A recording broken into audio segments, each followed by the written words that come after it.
আপনি খুশি মনে হয়ে যাবেন, তখন আপনার হাত ধরে নবী পাক সাল্লাল্লাহু আলাইহি ওয়াসাল্লাম বলবে, হে উম্মত, আজকে জাহান্নাম থেকে তোমাকে আমি জান্নাত দিলাম। কিসের জন্য?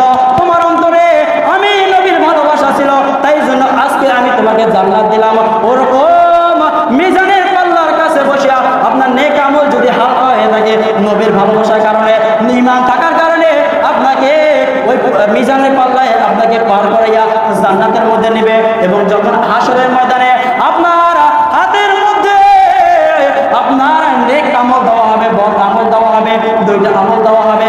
আল্লাহ রাসূল সাল্লাল্লাহু আলাইহি ওয়াসাল্লাম বলে, যে সম্মানিত, যার আমল ভালো তাকে ডান হাতের মধ্যে আল্লাহ তাআলা তার নেক আমল দিবে, আর যদি খারাপ আমল থাকে তার